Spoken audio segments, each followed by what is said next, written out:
माँ, माँ। अरे क्या माँ माँ कर रहा है? बकरी का बच्चा है क्या? अरे माँ, मजाक छोड़ो। मुझे फाइनली वो मेन चौराहे वाली दुकान मिल गई है। अब देखना, आपका बेटा दुगनी स्पीड से पैसा कमाएगा। उफ़, ये क्या? मेरी ऑनलाइन मेकअप क्लास चल रही है। इतनी जोर से क्यों बोल रहे हो आप दोनों? अरे मेरी धर्म पत्नी जी, मेकअप क्लास बाद में करना। वो चौराहे वाली दुकान मिल गई है हमको। अरे वाह! रुको, मैं अपनी माँ को फोन लगाकर बता देती हूँ। अरे मैं भी अपने रिश्तेदारों को बता देती हूँ। कितनी खुशी की बात है। हाँ हाँ, मैं भी अपने दोस्तों को बता देता हूँ। एक हफ्ते बाद रजिस्ट्री है। बस, घर में खुशी का मौका था। उन तीनों ने अपने अपने फोन उठाए और लोगों में बात फैलाना शुरू कर दिया। और रही सही कसर, श्वेता बहू ने अपने पड़ोस में सबको बताकर कर दी। अरे वर्मा आंटी, अब हम भी जल्दी कार ले लेंगे। घर का रेनोवेशन होगा और ठाट से रहेंगे हम भी। अरे, ऐसा क्या हुआ? लॉटरी बाटरी लग गई है क्या? अरे इस बार चौराहे वाली मॉल में हमको भी दुकान मिल गई है। दुकान नंबर 21, जो एकदम चौराहे पर है। अब ग्राहक बढ़ेंगे तो आमदनी भी बढ़ेगी ही ना। अरे वाह, कितनी खुशी की बात है। मैं बहुत खुश हूँ तुम्हें इतना खुश देख के। बाकी एक बात कहूँ, सबको मत बताते फिरना। किसी की नजर लग जाएगी तो खुशी की खबर वापस लौट जाएगी। हैं? ऐसे थोड़ी ना होता है। अब डरा रही हूँ। अरे सही कह रही हूँ। काली नजर कहते हैं इस चीज को, जब आप किसी को कुछ बताओ और वो काम बिगड़ जाए।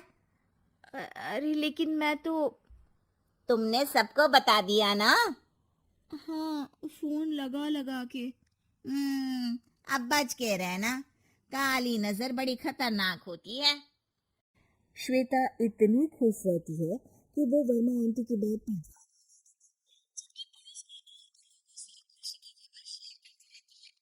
अगले दिन राजेश बहुत दुखी होकर घर आता है। अरे बेटा, क्या हुआ? मुंह क्यों सूजा हुआ है? मधुमक्खी ने काट लिया क्या? माँ, वो दुकान किसी और के पास चली गई। किसी ने ज्यादा भाव लगा दिया। अरे पर बात तो आपसे हुई थी ना उस दुकान वाले की। हाँ, आज मैं टोकन अमाउंट देने गया था, तब मुझे पता चला।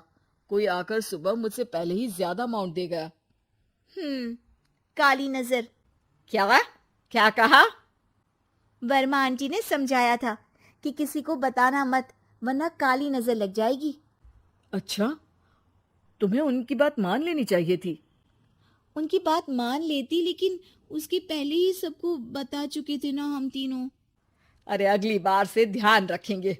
कोई भी नई चीज होगी तो किसी को नहीं बताएंगे। तीनों कुछ दिन ऐसे ही रहते हैं, पर एक दिन श्वेता को एक मेल आता है। राजेश, मेरा ऑनलाइन मेकअप कोर्स कंप्लीट हो गया। अब मैं खुद का पार्लर खोल सकती हूँ। अरे वाह, अपने मोहल्ले में ही खोलते हैं। ये जो घर के सामने दुकान है ना, वहीं। हाँ, यहाँ सस्ती भी मिल जाएगी।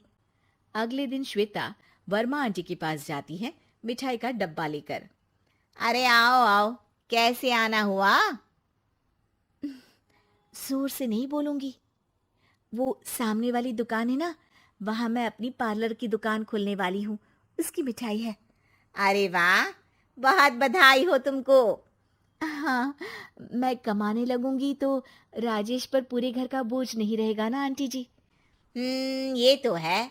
पर ये बता कि तूने ये बात किसी और को तो नहीं बताई ना?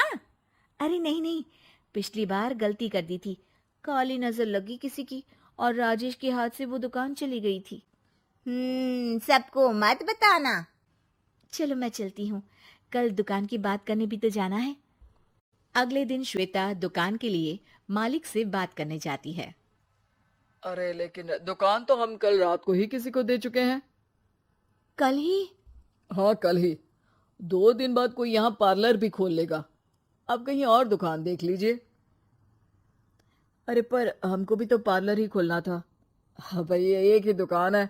आधी आधी तो नहीं दे सकता ना मैं। राजेश और श्वेता घर पर हताश होकर आ जाते हैं। इस बार तो किसी को बताया भी नहीं था। अब किसकी काली नजर लग सकती है?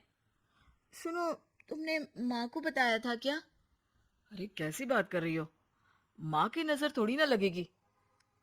पक्का तुमने किसी को नहीं बताया था ना? सिर्फ वर्मा आंटी को बताया था। उन्होंने ही मुझे किसी को नहीं बताने को कहा। अरे यार तुम भी सही हो। मेरी माँ को नहीं बताने को कह रही हो, पर वर्मा आंटी को बताना तुम्हें जरूरी लगा। अरे वर्मा आंटी ने ही तो काली नजर के बारे में बताया था ना। वो हमेशा हमारा भला ही तो चाहती है। मेरी माँ भी हमारा भला ही चाहती है। अरे पर चिल्ला क्यों रहे हो? बात नहीं कर सकते क्या आराम से? नहीं आता हूँ आराम से बात करना, और करना भी नहीं चाहता हूँ मैं। दुकान जाने का दुख गुस्से में बदल गया था और राजेश और श्वेता में बात बंद हो गई थी। 2 दिन बाद मोहल्ले में पार्लर का इनॉग्रेशन हुआ, जिसमें मोहल्ले के सभी लोगों को बुलाया गया, पर श्वेता, राजेश और माँ नहीं जाते। माँ अंदर आ जाओ, क्या देख रही हो? अरे नया पार्लर देख रही हूँ अपने आंगन से। देखो, माँ को दूसरे का सुख देखने में कितना मजा आ रहा है। मेरा दुख नहीं दिख रहा इन्हें। यहाँ मेरा पार्लर भी तो हो सकता था। अरे चुप रहो यार, हर बात में लड़ाई क्यों ढूंढ रही हो? राजेश और श्वेता फिर बहस करने लगते थे। तभी माँ ने दोनों को बाहर बुलाया।